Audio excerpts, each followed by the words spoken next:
I learned from a good friend of mine, about some different types of business insurance that really helped him in his business. He actually just sold his business and like killed it, but he wouldn't have survived without a directors and officers insurance policy, which helped in a few different ways.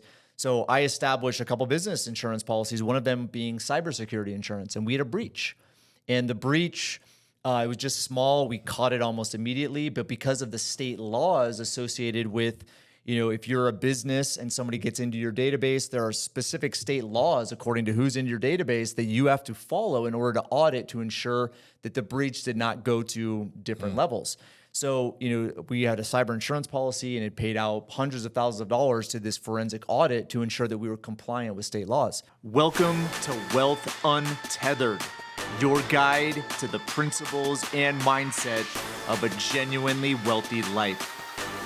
This podcast explores universal laws, principles, and strategies that lead to wealth and fulfillment. We delve into topics like investment, cash flow, business, estate and legacy planning, longevity, health, science, and more. All in an attempt to examine and challenge your mindset about what's possible for you. To learn more about Wealth Untethered, visit our website, wealthuntethered.com. Remember, our insights are not direct financial advice, so consult with your financial team before making any decisions based on the topics discussed in this show.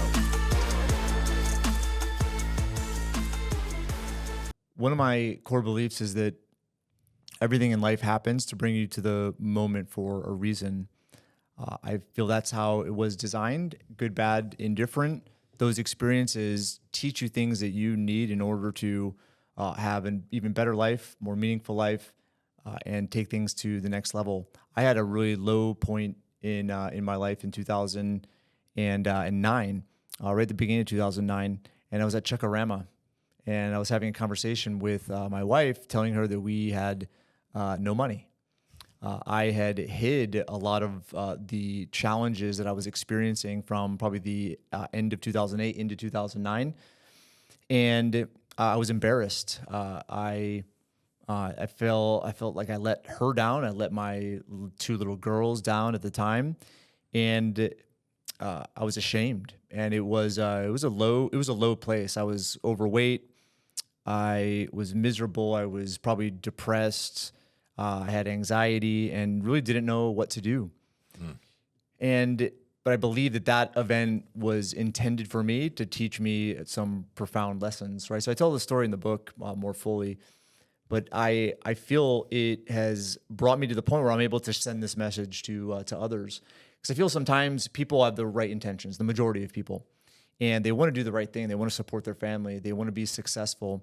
And I just feel there's so many different things that influence them that are, I would say, unprincipled. And it's hard sometimes to know what to do. So I feel that this compelling idea around achieving financial freedom, financial independence, a meaningful life, I feel it's innate in everybody. I feel it's natural for everyone. And that so desire. And it's going to keep compelling people. It's gonna be there. Now it's a feeling, right? It's not something that says, okay, this is what this desire means. It means that you need to do that. No, it's a feeling. It's a compulsion, and I feel all of us have it, and we're always pursuing it, but we don't put a label on it. We don't put a name on it. We don't put a description or an understanding or an explanation conscious on it. of it. That's what we're trying to do with these episodes, right? Is that it's inside of you. Now you may be different. I've worked with thousands of people, almost 9,000 within my company. You've worked with thousands of people over the year. We're not just coming to an assumption based on no experience. Like, we have lots of experiences in this realm, and we feel that it's the rule, and there's probably some exceptions out there, but for you, we believe that this is something that you're pursuing. So the ideas that we're sharing on this podcast, in our books, right, is for you to have those realizations that, okay, you are special, you're unique, you're in a certain situation in life right now. To get you to the next level, you need new information, you need new behavior, okay? And obviously that behavior requires new actions. We're here to inspire those actions and not throwing something at the wall and hoping it sticks. It's principle-based actions. And I feel that those are the activities that we continue to message to clients. At the same time, we're all human beings and we're also susceptible to habits, right? We form these natural ways in which we are doing things. And even if we do have new information, new ideas, and we're like, ooh, I should do that. You go to a Tony Robbins conference, right? You read a book and man, I should do that. I should do that. But it doesn't happen, right? Because we're wired, right, to essentially have our behavior align with our habits because it's certain. When you understand these, I would say, two principles and how they work together, their relationships, certainty and uncertainty, you can start to position who you are, what you want, and really understand the rules that give you certainty, the rules that give you uncertainty, and start to write your own rules. 100%. And as you're saying that, Patrick, I'm thinking about the Infinity Wealth tool that we created. And right in the beginning, we talk about, hey, take a deep breath. Like, take a deep breath, like, create some awareness. When we slow things down and we create some awareness, we can actually be conscious of exactly what you're talking about. And so, yeah, we want you to be conscious. We want you to be aware. We want you to slow down to go fast. Take some time on a daily, deliberate basis. Read Patrick's book, read my book, use the Infinity Wealth tool, and really, even at a deeper core level, as I'm saying that, I'm thinking about, like, you're worth it. Like, the self-worth within each one of us will allow us, feeling worthy ourselves will allow us to take that time. Mm. And the media, the opposite of what you write about in your book and in my books, tell us to do the exact opposite of that and to let them make the choices for us. And that's why the American dream, as you've so eloquently put in your book, Heads I Win, Tails You Lose, that's why the American dream has been dwindling.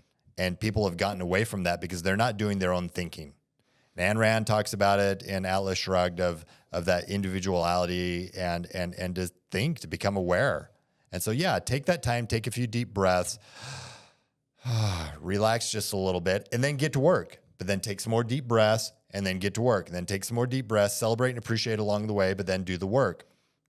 And you'll find more relaxation and joy in life when you're doing the work, but then you take the breaks along the way, when you're actually taking deliberate action and raising your awareness. Dude, it's like what I was going through my mind was the world essentially is constantly telling you you're not enough, right? You're not smart enough, you're not fit enough, you're not wealthy enough, you're not successful enough. Okay, and in the end, it's success is essentially related to the individual if you really break it down. And all individuals are different. The circumstances we're raised in are different. Okay, our compulsions are slightly different. Okay, our talents, our abilities, what lights us up, what allows us to be creative and bring something unique and dynamic to the world. It's all different. Yeah, and so it really is, recapping the episode prior to this and introducing your book, it really is that certainty in our life that allows us to stimulate even more uncertainty. But where are we taking that uncertainty? Where are we taking certainty? And is it in alignment? Are we having uncertainty in our life where we have control, knowledge, and expertise?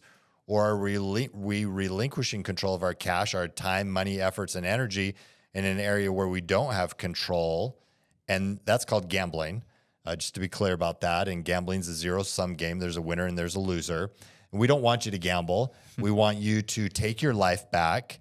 We want you to read what Patrick's put in his book, Heads I Win, Tails You Lose, to take control back into your own life, because that's what's going to allow you to have that American dream that founded our country, that created the most prosperity, that will continue to create the most prosperity in your life. And the world, I don't like to throw the word need around, but I'm going to say it. The world needs you. The world needs what you were born to do, your uniqueness, your abilities, the experiences that brought you to this moment in time. You could take your life to the next level. And I mean, we had a really cool discussion this morning. Okay, I don't feel we're not meant to live alone, even though we live in a very individual way, because nobody knows our thoughts, nobody knows what's going on inside here. At the same time, our joy and fulfillment typically comes from the relationships we have with others. Yeah. Okay, it could be strangers, could be those that you do have relationships with, where you're familiar with each other. The world needs that. The world needs what you can bring not just tomorrow, the next day, but indefinitely, right? And I feel that sometimes people sell themselves short, right? They don't feel like they're enough, and that prevents them from, putting a foot in the ring, Yeah. right? Getting into the game, taking that risk. So what we're going to talk to you guys about today is some strategies I talk about in the book. We teach people this within our firms as far as how to set up, I would say, a bulletproof wealth strategy so that you can start to dip your toe in the water. You can start to take a step into the ring, put yourself out there, because getting to the next level requires you to be a little bit uncomfortable. It requires some uncertainty. Okay. But that is by design. That's what you're supposed to do. So what that means is, if you don't feel that way, you're probably not doing as much as you could. Feeling that risk, feeling those butterflies, taking that risk. It's like you want to feel that. But we're going to talk about how to build a financial foundation so you can do it in a calculated way. Because chances are everything you do, okay, you step into the ring, sometimes you're going to knock somebody out. Sometimes you're going to get knocked out. You're probably going to get knocked out way more than you knock somebody else out. Okay, but you want to have a foundation of certainty. So when you get knocked down, 100%. Okay, you can use that as a lesson. It's not going to take you out of the game. You're going to use it as a lesson. You're going to learn from it. You're going to do something different. You're going to do something in a slightly iterated way. That's the idea. So, yeah. So we've talked all about stimulating uncertainty and what stimulates that, or excuse me, why uncertainty is so important in our lives, right? It's a basic need. Mm-hmm. And so what can stimulate that is certainty. And so these next few areas of strategies that we're going to talk about allow us to have more certainty in our life that can continue to stimulate this uncertainty, recognizing that those are basic needs that we will fulfill, but how are you fulfilling that in your life? Yep. So let's just maybe talk about a couple of examples of uncertainty, right? Just off the top of our head. So I'll use relationships. So a lot of really interesting financial strategy sessions I've had with clients is we don't just talk necessarily about investment or positioning insurance or how to improve cash flow. One thing that I feel is paramount to a healthy life, especially if you're married, is spending at least 3 days, 4 days a week every year just with your spouse. Yeah. Now, most people consider that an expense, right? But that is essentially pursuing a realm of uncertainty, right? That strengthens the muscle of your relationship. Because I feel that being in partnership with others is a natural compulsion. And that allows you to be more effective in your career, more effective with your children, more effective with your own personal mental health, right? Is essentially having as healthy of a relationship with your spouse as possible. Yet you have to do something about it, right? And it could be something simple like going and doing a staycation, but it could also be taking it to a new level, going somewhere, surprising your spouse. And it goes a really long way and it builds that muscle. Okay, same thing within business, right? I feel in a professional career, people seldom take risks. They don't challenge the status quo. They don't challenge somebody else because what are they afraid of? They're afraid of they may not make it, or they'll get fired, right? Or they'll get demoted, right? So it's establishing, those are essentially the realms that we're talking about. Stepping into that realm of challenging the status quo, stepping into the realm of strengthening the relationships that are most important to you. I would say health and wellness. Okay, people want to get a quick fix to be healthy. They want to take a pill. They want to take an injection and get to the point where they're super healthy and fit. And that's not the way that it works, right? I think nature requires you to rip some muscle. Okay, be out of breath, experience a level of uncomfort. And then what happens as a result? You're stronger, you're healthier, you have more energy. Discomfort to create comfort. Yeah, it's certainty and uncertainty, right? So again, those are just examples of that balance. Uncertainty in your relationships is you got to go on vacation and do something different than you currently do right now. Date night probably doesn't cut it. Okay, you do that, you go into that realm of uncertainty, and it strengthens the relationship. Okay. Yeah, and what's preventing people today, especially when it comes to money, to take on some uncertainty? It's not having enough certainty in specific areas of their life. Yep. So the book, we've obviously talked about this in previous episodes, but the books we've written talks about ways in which you can establish that degree of certainty in your financial life. Right. First one is cash flow. Right. So we talk about these three areas of cash flow, protection, and then your wealth strategy. So we'll talk about cash flow first. Right. The ideal, I would say, measurement and metric we get to with clients is living off of 80% of your income, not saving 20%, but living off of 80% of your income. 100%. Right. And obviously, you want to keep increasing your income. So it's not like you're going to be at this fixed amount that you're going to spend. Okay. But obviously, you start out striving for that 80% level. Now, to do that, you're setting money aside. Now, setting money aside requires there to be what I call a buffer for your cash flow. Because just as much as you can go in and budget and create a calculation for your fixed expenses and your variable expenses, you're still going to have unexpected events that arise, whether it's you lose your job, a medical emergency, your car breaks down, where you need 3 to 6 months of liquidity to buffer that cash flow. Once you're there, I think that creates a tremendous amount of certainty for people. Because guess what? Right now, there is continually an endless sea of things to buy, and you have maybe not trillions, but maybe in the aggregate, trillions of dollars that have been spent to put opportunities to buy in front of you as often as possible. It's on your car, it's in billboards, it's in every social media app, it's everywhere. Yeah. Buy. There's an endless sea of things to buy, and when people don't realize that buying creates dopamine, the activity of buying creates dopamine, and dopamine is something that creates habits,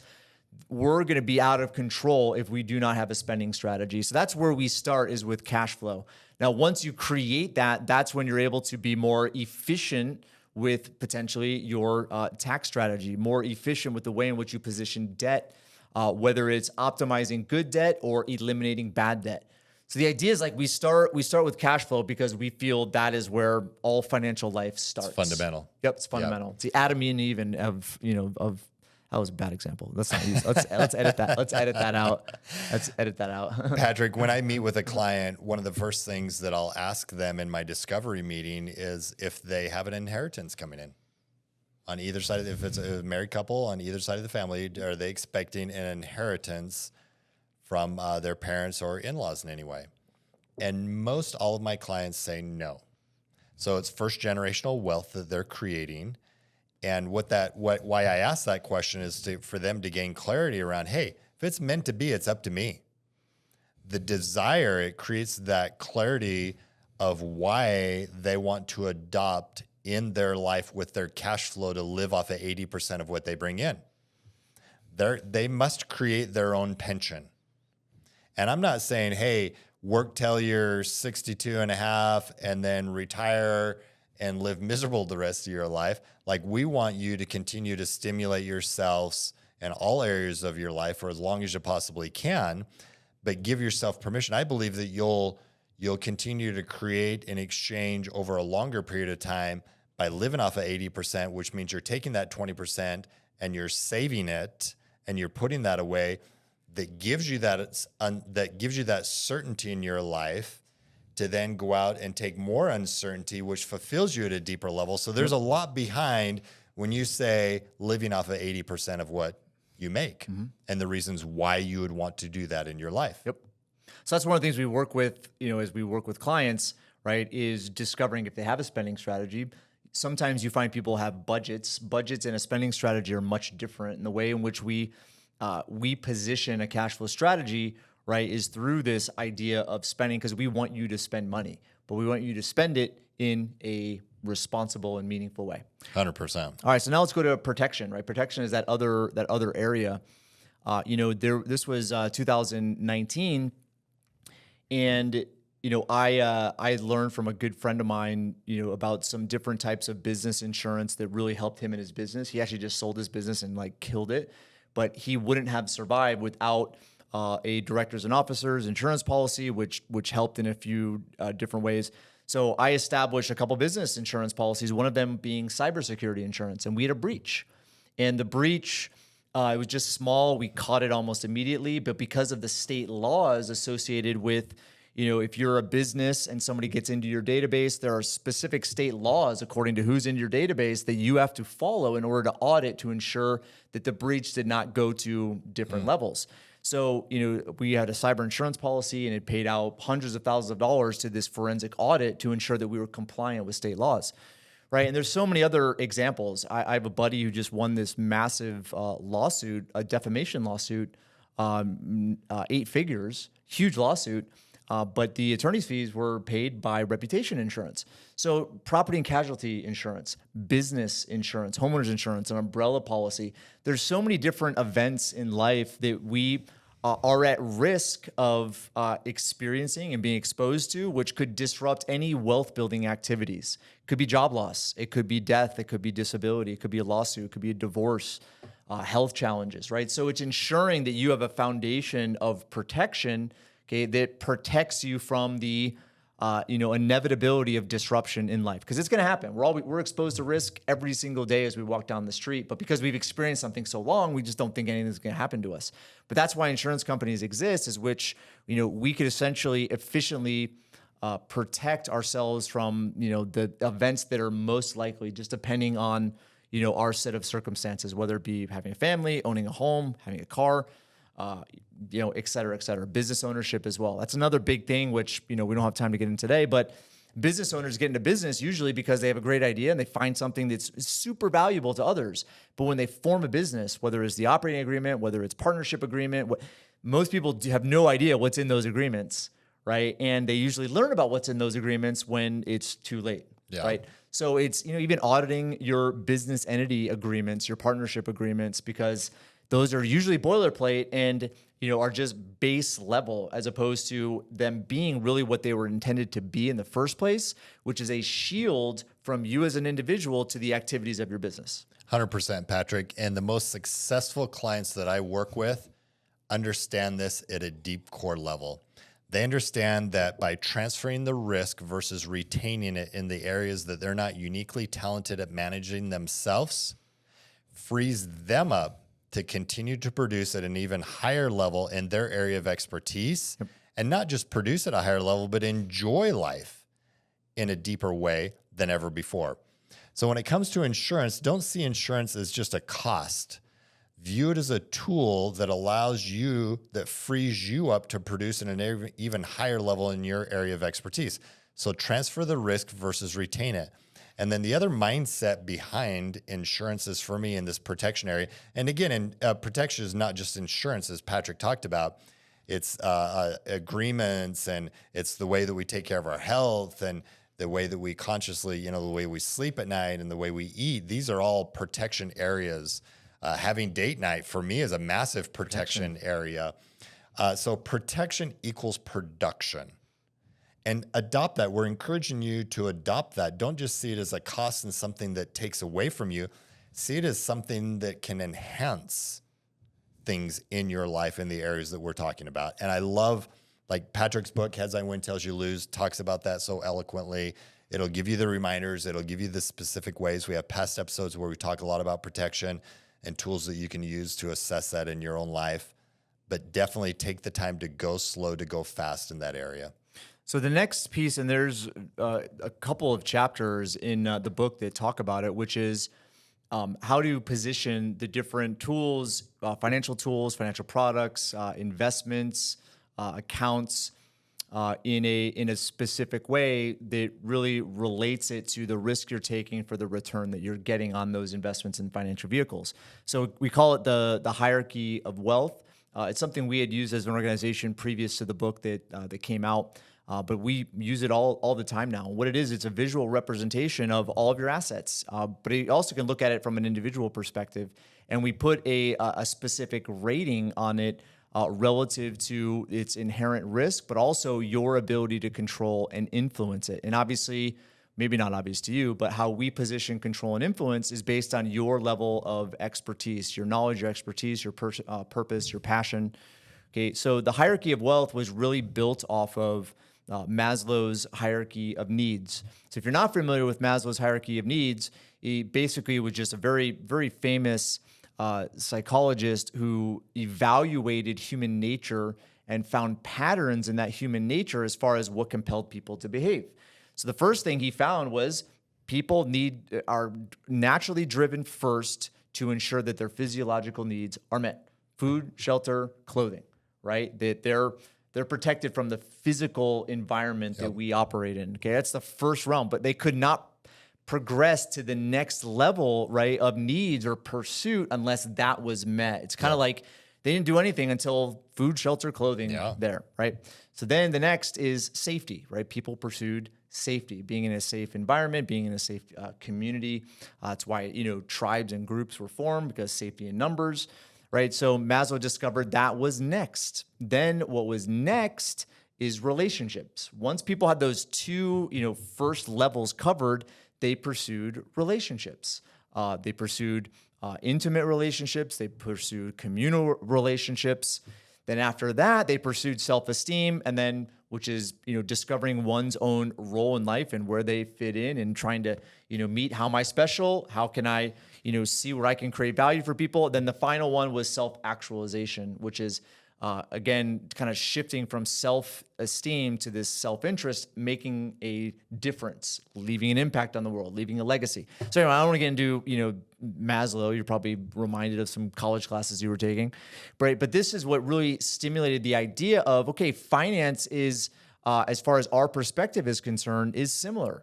Okay, where you don't start trying to pursue self-actualization. You don't start to pursue self-esteem before you establish foundational physiological needs. Cash flow protection. Yeah. And so the wealth side of things really relates to that, because as you're building your financial life, we consider that foundation tier 1. Then it goes to tier 2, tier 3, and tier 4.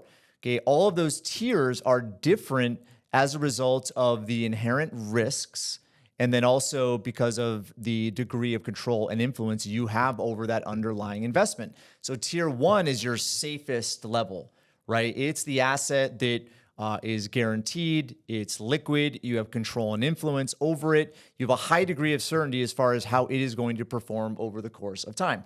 Now, ironically, most people do not establish their financial life that way. It's kind of like an inverted pyramid.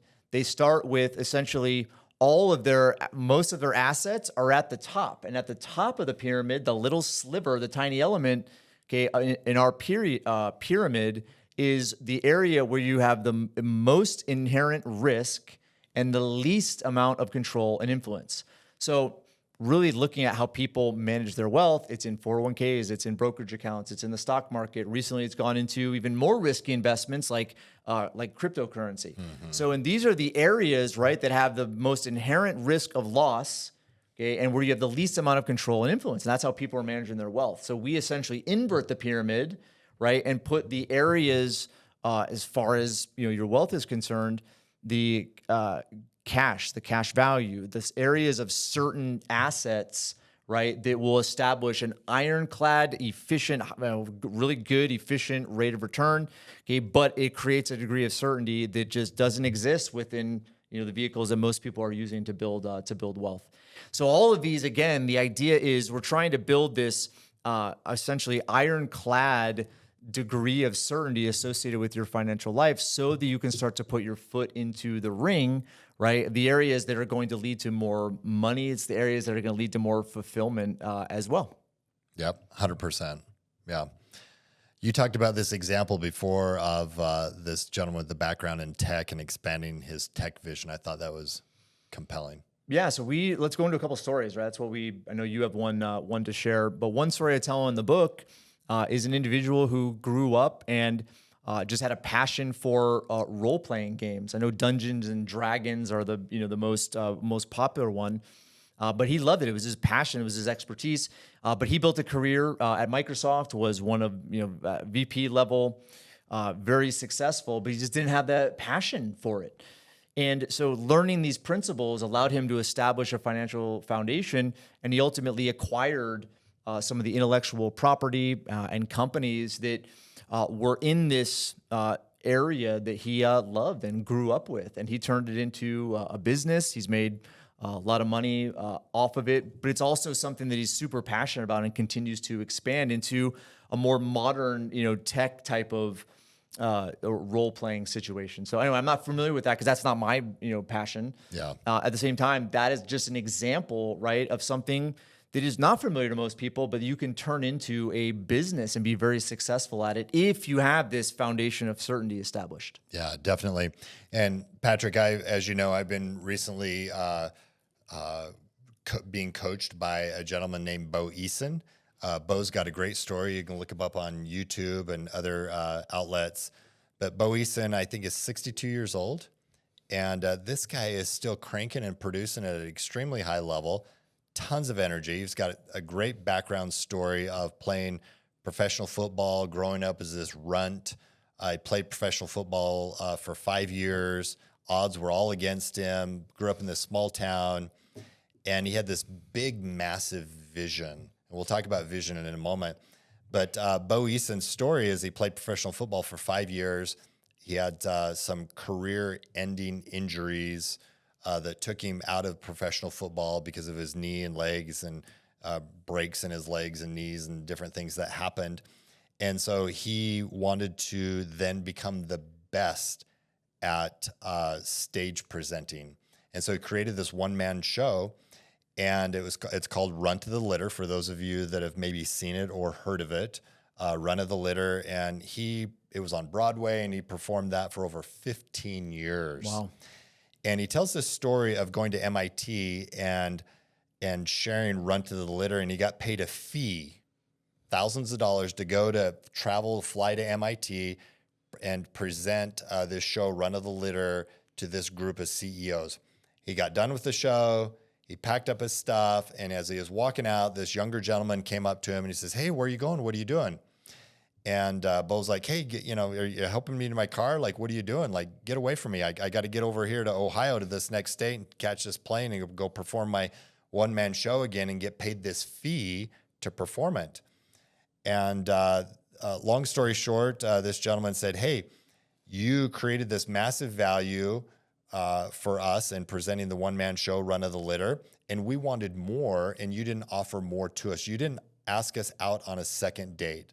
So you go out on a first date, you have a great time, and then you never call the girl back, or you never call the guy back. Like, what's the deal? What's going on here?" And so this young gentleman actually ended up partnering with Bo Eason, and they created a second date. They created an offer to make. So he presented the one-man show. People got excited, and then they created an offer behind that for him to go in to these big companies, these CEO of these companies, and teach their team how to tell effective stories to be able to generate more business for the companies. And this young gentleman partnered with Bo Eason for, I think, almost 8 years, and his name was Brendan Bouchard. And for those of you that are familiar with Brendan Bouchard, this guy's a guru. He puts in the time, and just an incredible individual with what he offers. But this is just a classic example of Bo Eason taking something that he loves, and he has all this certainty around it, and then he created more uncertainty by going out and creating this process to coach other individuals that was in his area of expertise that fulfilled at an even deeper level for so many other people. Well, let's go back to an example I gave on the previous episode around capitalism. Where did capitalism come from? It came from the word cattle, right? And people discovered a myriad of ways to use a cow to produce value. And it was pretty much all parts of a cow is used to produce value. So when you look at your professional life, or in this case, Bo Eason's life, right? He was, it was a cow, and he just, left everything else other than the skin and, made leather out of it. So there's a lot of waste, right, behind the value that he was giving. And so Brendan Bouchard allowed him to see, hey, yeah, leather's there. Okay, but look at all these other ways in which you can use the cow. Yeah. That might be a gruesome type of example, but the reason why I'm explaining is that this is the nature of capitalism, which is taking the creativity of human beings, and applying it to the physical world in the realm of value exchange between you and somebody else. Because there's something within you. There's something within everybody, right, that the world needs, that somebody else needs. Our strengths. Our strength, and continually discovering that. right? Yeah. I would say it's continuous. It's never ending, Yeah. right? Finding what's inside of us that is valuable to somebody else, and then finding ways in which you can apply that. Yeah. And Patrick gives examples of this in his book. He talks about these specifically. That's another reason why we created the Infinity Wealth Tool that you can find on our website and in the show notes. But use that because there's powerful questions in there that will help pull out your unique strengths. Colby.com, the A index on Colby.com is another great example. It's a strengths finder. When we initiate in something, how are we going to go about that? So Patrick, what I hear you saying is take time to acknowledge what your strengths are. Find out what your unique strengths are that are different than anybody else's. Take these assessments, find out. Strengths Finder is another one. You can buy the book and take the quiz in the back of it. But empower yourself. Just like Boyce, and he had these strengths, and it was Brendan Burchard who had this vision to say, hey, you've got these incredible strengths. Let's apply them more in this other way to provide more value to more people in a massive way. So another example I gave in the book, we could put maybe a capstone on this idea is LeBron James. So love him or hate him, what I found fascinating about LeBron James is clearly he was a talent. I mean, obviously he went to the NBA from high school. Okay. However, he is different in a lot of respects compared to other star athletes. LeBron used this platform, right, to establish relationships with Warren Buffett and learn how to invest. He used it to, build his brand, whether it's his alignment with other brands like Sprite or Disney. He did films. He did clothing. There's car manufacturers. So you essentially find derivatives, right, of what your strengths are. Because obviously you want to, first off, if you're employed right now, you have a strength, right? Someone is paying you for the value you're providing, right? Plain and simple. It also means that you're a human being and you can find new ways, better ways, improved ways. But you have to first really do some introspection, know about, okay, what are my strengths? Or is there a way to evaluate those strengths in a more objective way outside of my intuition? So a lot of these, Myers-Briggs, Strengths Finders, Colby, there's a number of others. The intent is to use them as an objective evaluation of who you are to find ways in which you can apply that, right, to certain areas of life to be valuable to other people. And there might be some financial remuneration that comes from that. But I would say being valuable to somebody else is spiritual, because when they find value, it makes you feel good. So there's already some reciprocal, I would say, exchange happening. But clearly, you're going to reach a point where you're able to actually get money, financial remuneration from the value that you provide. And that opportunity is endless. Like you have endless sea of opportunities to create value for people. I'm just bursting at the seams over here hearing you talk about this, because it's the human life value balance sheet. And years ago, I did not give time or effort or any mental capital awareness towards my human life value balance sheet. And one of the line items on the human life value balance sheet is that of relationship capital. Just like LeBron James, he developed these relationships as a result of playing basketball. And those relationships are line items on the human life value balance sheet. And human life value is the source and creator of all property value. So use these assessments, use these tools to build your assets on your human life value balance sheet. Look at the liabilities on your human life value balance sheet, extract the lessons from them, turn that into an asset, apply that in your life, and then use that for not only more personal enjoyment, but to exchange with others to create more property value. So maybe as we conclude, I think a good point to summarize this entire discussion and even the previous episode is to establish this foundation of certainty, right? When you understand what that is, I think a good example is, most people, if they had $10 million in the bank, this is why I think people dream and have a vision for, winning the lottery, is because it's like, when I have this, then I'll do this. Okay. If you had $10 million in a bank account, right, would you be doing the same thing you're doing right now? Most people wouldn't. Right. So again, that is an example of establishing a foundation of certainty. Now, you probably don't need $10 million, but what is the amount? Okay. What is the cash flow? What is the liquidity? What is that level, right? To start to put your foot in the ring, right? Get in the game at a deeper level. And like I said, you're at where you're at right now. You're likely valuable to the world. Let's take it a step further, right? So the idea is like, okay, what is required in order for you to establish a foundation of certainty, to start pursuing the realm of uncertainty that is going to give you the most remuneration, other than these like, little dopamine snacks. Yeah.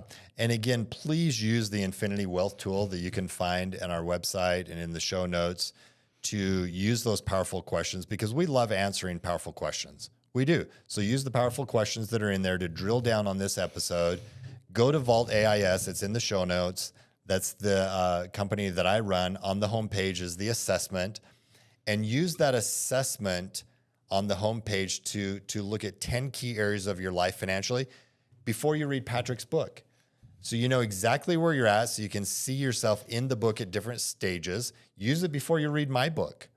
What we're worth, and know exactly where you're at, because that's the first step, is where am I? Yep. And then the second step is what do I want? And both of our books, definitely Patrick's book, will assist you in not only where you're at, but what you want, what's possible, but definitely the steps to take to get what you want. But you must first assess where you're at. Amen. Amen. I hope you guys have found value in this. Pick up Patrick's book. Use the Infinity Wealth tool. We'll make currents available also. We've talked about currents on cash flow in previous episodes, but that's something that we're offering to not only all of our clients, but all of our listeners. And currents is the cash flow tool that will allow you to reverse that dopamine hit to where you're feeling that by your spending strategy that you have in your life. It's extremely powerful. Pick up Patrick's book, Heads I Win, Tails You Lose. Reignite that American dream.